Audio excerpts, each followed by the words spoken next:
অসমৰ ইতিহাসৰ 1817 খ্ৰীষ্টাব্দৰ পৰা ধৰি 1826 খ্ৰীষ্টাব্দলৈ এই সময়ছোৱাক এক কলা ইতিহাস হিচাপে বিবেচনা কৰা হয় কিয়নো এই সময়তে কাষৰীয়া বাৰ্মা দেশৰ মানে আহি বৰ অসম আক্ৰমণ কৰে সেই সময়ৰ মানৰ অত্যাচাৰ আৰু বিভীষিকাৰ কথা শুনিলে আজিও গাৰ নোম শিয়ৰি উঠে এই আক্ৰমণৰ আঁৰৰ মনোৰম কাহিনী অতিকৈ ৰোমাঞ্চিত আহোম ৰজা ঘৰীয়াৰ পতন আৰু মানক উচতনি অনাৰ আঁৰত কি কাৰণ আছিল আহকচোন ভিডিঅ'টিত উপভোগ কৰোঁ মই সমীৰণ আপোনাক স্বাগতম জনালোঁ মোৰ ইউটিউব চেনেল ষ্টৰিটেল আছাম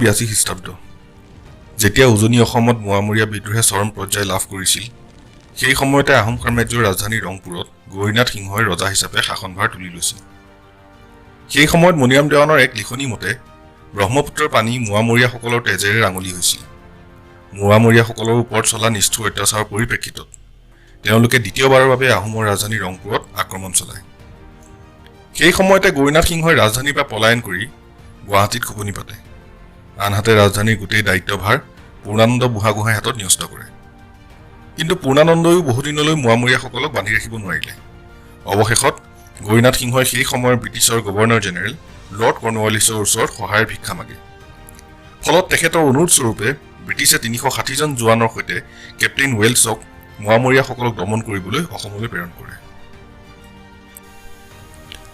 কেপ্টেইন ৱেলছে 1792 খ্ৰীষ্টাব্দত আহোম সাম্ৰাজ্যক মোৱামৰীয়াসকলৰ পৰা মুক্ত কৰে আৰু গৌৰীনাথ সিংহক পুনৰ ৰজা হিচাপে প্ৰতিষ্ঠা কৰে সেই সময়তে গৌৰীনাথ সিংহয়ো নিজৰ সাম্ৰাজ্যৰ ৰাজধানী যোৰহাটলৈ সলনি কৰে 1795 খ্ৰীষ্টাব্দত গৌৰীনাথ সিংহৰ মৃত্যু হয় তেওঁৰ কোনো পুত্ৰ নথকা হেতু পূৰ্ণানন্দ বুঢ়াগোহাঁয়ে কমলেশ্বৰ সিংহক ৰজাৰ আসনত বহায় কিন্তু এই সময়ত পূৰ্ণানন্দ বুঢ়াগোহাঁয়ে গোটেই শাসনৰ বাগজৰীডাল চম্ভালি আছিল আৰু তেখেতেই আওপকীয়াকে গোটেই সাম্ৰাজ্যত শাসনৰাজ চলাইছিল ঠিক সেই সময়তে যেতিয়া মোৱামৰীয়া বিদ্ৰোহে উজনি অসমত খলকনি তুলি আছিল নামনি অসমত কামৰূপ অঞ্চলত হৰদত্ত আৰু বীৰদত্ত অধীনত দণ্ডুৱা বিদ্ৰোহে গা কৰি উঠিছিল কিন্তু সেই সময়ৰ কামৰূপৰ বৰফুকন কলীয়া ভোমোৰাই দণ্ডুৱা বিদ্ৰোহক শান্ত কৰাত কিছু পৰিমাণে সফল হৈছিল কমলেশ্বৰ সিংহৰ মৃত্যুৰ পাছত 1811 খ্ৰীষ্টাব্দত তেখেতৰ ভাতৃ চন্দ্ৰকান্ত সিংহই শাসনৰ জৰি চমজি লয় পিছে চন্দ্ৰকান্ত কম বয়সীয়া হোৱাৰ বাবে এতিয়াও পূৰ্ণানন্দ বুঢ়াগোহাঁয়ে সাম্ৰাজ্যৰ শাসনভাৰ চলাই যায় পিছে চন্দ্ৰকান্ত যেতিয়া ডাঙৰ হ'ব ধৰিলে তেওঁ পূৰ্ণানন্দ বুঢ়াগোহাঁইৰ একনায়কত্ব আৰু আধিপত্যৰ প্ৰতি থকা হিংসাৰ জুইকুৰা লাহে লাহে উমিব ধৰিলে চন্দ্ৰকান্তই এজন ঘনিষ্ঠ বন্ধু সত্ৰামৰ সহায় লৈ পূৰ্ণানন্দ বুঢ়াগোহাঁয়ে গুপ্ত হত্যাৰ পৰিকল্পনা কৰে কিন্তু সফল নহয় এই সময়তে আহোম সাম্ৰাজ্যত অন্তৰ্কণ্ডলৰ উকমুকনি আৰম্ভ হয় কামৰূপৰ বৰফুকন কলীয়া ভোমোৰাৰ মৃত্যুৰ পিছত বৰফুকনৰ পদত বদনচন্দ্ৰ বৰফুকন প্ৰতিষ্ঠিত হয় তেওঁ এজন খুব ক্ষমতালোভী নিষ্ঠুৰ আৰু অত্যাচাৰী মনোবৃত্তিৰ লোক আছিল পূৰ্ণানন্দ আৰু বদনৰ মাজত পাৰিবাৰিক সম্পৰ্ক আছিল যদিও বদনচন্দ্ৰই পূৰ্ণানন্দৰ উত্থানৰ প্ৰতি শংকিত হৈছিল আৰু তেওঁ পদচ্যুত কৰি বুঢ়াগোহাঁই আসনত বহাৰ ফন্দি পাতিছিল কামৰূপ অঞ্চলত চলোৱা অত্যাচাৰ আৰু কুশাসনৰ কাৰণে পূৰ্ণানন্দ বুঢ়াগোহাঁয়ে ৰজা চন্দ্ৰকান্ত সিংহৰ নিৰ্দেশ মৰ্মে বদনচন্দ্ৰ বৰফুকনক কৰায়ত্ব কৰিবলৈ এক সেনাৰ দল প্ৰেৰণ কৰে পিছে পূৰ্ণানন্দৰ বোৱাৰী তথা বদনচন্দ্ৰৰ জীয়ৰীয়ে এই ষড়যন্ত্ৰৰ কথা নিজৰ পিতৃ বদনক আগতীয়াকৈ জাননী দিয়ে যাৰ ফলত বদনচন্দ্ৰ বৰফুকন গুৱাহাটীৰ পৰা পলায়ন কৰি বেংগলত থিতাপি পাতে পূৰ্ণানন্দ বুঢ়াগোহাঁয়ে ইতিমধ্যে বদনৰ কুচিন্তাধাৰা ক্ষমতালোভী মনোভাৱৰ বিষয়ে জ্ঞাত হয় আৰু তেওঁক পদচ্যুত কৰাৰ ক্ষেত্ৰত যে চন্দ্ৰকান্ত বদন আৰু সত্ৰামৰ পূৰ্ণ হাত আছে তাৰ বিষয়েও জানিবলৈ পায় কিন্তু চন্দ্ৰকান্ত সিংহই পূৰ্ণানন্দক নিজৰ ভুলৰ কথা জানিব দিয়াত বুঢ়াগোহাঁয়ে সেই অধ্যায় সিমানতে সামৰণি মাৰে ইতিমধ্যে পলায়ন কৰা বদনে বেংগলত ব্ৰিটিছৰ ওচৰত সহায়ৰ হাত মাগে কিন্তু বেলেগ সাম্ৰাজ্যৰ অন্তৰ্কণ্ডল তথা ভিতৰুৱা ৰাজনীতিত ব্ৰিটিছে সোমাবলৈ অস্বীকাৰ কৰে ব্ৰিটিছৰ পৰা সহায় নোপোৱাত বদনে বাৰ্মা দেশৰ ৰজা ওচৰত সহায়ৰ ভিক্ষা মাগে সেই সময়তে বাৰ্মা দেশৰ ৰজায়ো নিজৰ সাম্ৰাজ্য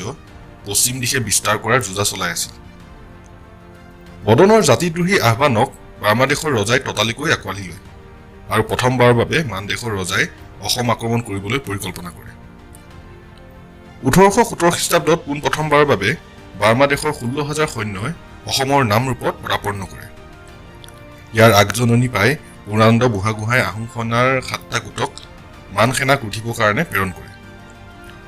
আহোম আৰু মান সেনাৰ প্ৰথমখন যুদ্ধ ঘিলাধাৰী নামৰ ডোখৰ ঠাইত হয়, য'ত আহোম সৈন্য মান সেনানীৰ আগত পৰাস্তবৰণ কৰে। পূৰ্ণানন্দই এতিয়াও ভবা নাছিল যে এই বহিৰাগত সেনানীক বদন চন্দ্ৰ বৰফুকনে নেতৃত্ব দিছিল। এই খবৰ পোৱাৰ পিছতেই পূৰ্ণানন্দ বুঢ়াগোহাঁই মনৰ দুখত আৰু খঙত হঠাৎ হৃদৰোগত আক্ৰান্ত হৈ মৃত্যুবৰণ কৰে। লাহে লাহে মান সেনা আগবাঢ়ি ৰাজধানী যোৰহাটক নিজৰ অধীনলৈ আনে। মান সেনাই চন্দ্ৰকান্ত সিংহকে ৰজাৰ আসনত বহায়। কিন্তু বদন চন্দ্ৰ বৰফুকনে সেই সময়ত আহোম সাম্ৰাজ্যৰ সৰ্বেসৰ্বা হৈ উঠে। মান সেনাই অসমত নানান ধৰণৰ অত্যাচাৰ চলায়। ধন মণিমুকুতাকে ধৰি আহোম সাম্ৰাজ্যৰ বহু ৰাজকুঁৱৰীক লগত লৈ বাৰ্মা দেশলৈ ৰাওনা হয়। সেই চেগতে ৰাজনীতিৰ চক্ৰবেহুত সোমাই বদন চন্দ্ৰ বৰফুকনৰ গুপ্ত হত্যা কৰা হয়। এই সময়তেই পূৰ্ণানন্দ বুঢ়াগোহাঁইৰ পুত্ৰ ৰুচিনাথ বুঢ়াগোহাঁই তলে তলে যোৰহাট আক্ৰমণ কৰে। ৰুচিনাথৰ এই আকেছ আছিল যে তেওঁৰ পিতৃ পূৰ্ণানন্দ মৃত্যুৰ আঁৰত চন্দ্ৰকান্ত সিংহ জড়িত আছিল। ৰুচিনাথে চন্দ্ৰকান্তক পৰাস্ত কৰি তেওঁৰ এখন কাণ কাটি অংগক্ষত কৰে আৰু পুৰন্দৰ সিংহ বুলি এজন ৰজাঘৰীয়া লোকক আহোমৰ ৰজা হিচাপে প্ৰতিষ্ঠা কৰে। 1819 খ্ৰীষ্টাব্দত চন্দ্ৰকান্ত সিংহই পুনৰ মান ৰজাক অসমলৈ আহিবলৈ আহ্বান কৰে আৰু ফলস্বৰূপে মান সেনাৰ এটা দলে আলামিঙিৰ নেতৃত্বত পুনৰবাৰ অসম আক্ৰমণ কৰে। এইবাৰো মান সেনাই পুৰন্দৰ সিংহক পৰাভূত কৰি পুনৰবাৰ চন্দ্ৰকান্ত সিংহক আহোম ৰাজ্যৰ ৰজা হিচাপে প্ৰতিষ্ঠা কৰে। কিন্তু এইবাৰ চন্দ্ৰকান্ত সিংহই মান সেনাৰ কাৰ্যকলাপত কিছু সন্দেহ প্ৰকাশ কৰিছিল, কিয়নো তেওঁলোকৰ মনোবৃত্তি এইবাৰ ধন সম্পত্তি লুটপাট কৰা নাছিল, আছিল অকল অসমত নিজৰ আধিপত্য বিস্তাৰ কৰাৰ পৰিকল্পনা। সেই সময় বাৰ্মা দেশৰ নতুন ৰজা বাজিদাৱে বৰ অসমক নিজৰ সাম্ৰাজ্যৰ অংশ কৰিব বিচাৰিছিল। 1820 চনত মান সেনাই পটলং বৰবৰুৱাক অসমৰ আইন কানুনৰ সকলো দায়িত্বভাৰ দি বাৰ্মালৈ ঘূৰি গ'ল। যিহেতু পটলং বৰবৰুৱা অসমৰ আছিল, তেওঁ চন্দ্ৰকান্ত সিংহৰ লগত ভিতৰুৱাকৈ আলোচনা কৰি কেনেকৈ মান সেনাৰ আধিপত্যক উফৰাই পেলাব পাৰি তাৰ বাবে যুঁজা কৰিলে। ফলস্বৰূপে পটলং বৰবৰুৱাই দীঘলীঘাট জয়পুৰত এটা সুউচ্চ দুৰ্গ বনালে, যাতে ভৱিষ্যতলৈ মান সেনাক উঠিব পাৰে। 1821 খ্ৰীষ্টাব্দত তৃতীয়বাৰৰ বাবে মান সেনাৰ এজন দূত আৰু কিছু সেনা চন্দ্ৰকান্ত সিংহৰ দৰবাৰ অভিমুখে অসমত ঘূৰি দিয়ে আৰু সিহঁতে তাত আহোমৰ দ্বাৰা নিৰ্মিত দুৰ্গ প্ৰত্যক্ষ কৰে। মান সেনাই দুৰ্গ কাম দেখি আহোমসকলৰ চিন্তাধাৰা বুজিবলৈ বাকী নাথাকে আৰু ততালিকৈ পটলং বৰুৱাক হত্যা কৰে। নিজৰ সুৰক্ষাৰ স্বাৰ্থ চন্দ্ৰকান্ত সিংহয়ো ৰাজধানী এৰি গুৱাহাটী আৰু তাৰ পাছত বেংগলত গৈ খোপনি পোতে। মান সৈন্যই চন্দ্ৰকান্তক শাস্তি নিদিয়াৰ আশ্বাস দি বহুবাৰ ঘূৰি আহিবলৈ আমন্ত্ৰণ কৰে যদিও চন্দ্ৰকান্তৰে ভয়ত ঘূৰি আহিবলৈ অমান্তি হয় আৰু বেংগলত থাকি কেনেকৈনো মান সেনাক পৰাভূত কৰিব পাৰি তাৰ গুণাগথা কৰে।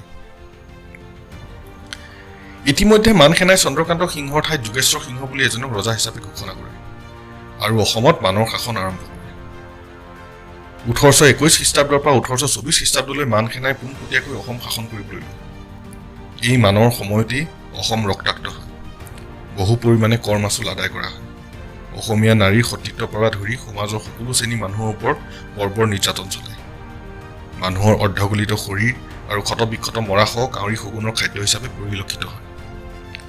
মৃত্যুৰ পৰা বাচিবলৈ মানুহ পলায়ন কৰিছিল আৰু তেওঁলোকক বান্ধি বান্ধি মৃত্যুদণ্ড দিয়া হৈছিল। হাজাৰ হাজাৰ গাঁও জ্বলাই দিয়া হৈছিল। সময়ৰ লগে লগে ব্ৰিটিছৰ আগমনে অসমক মানৰ শাসনৰ পৰা মুক্ত কৰে, কিন্তু এক নতুন পশ্চিমীয়া শাসনৰ গ্ৰাসত অসমৰ জনসাধাৰণ তথা সমাজ ব্যৱস্থা সোমাই পৰে।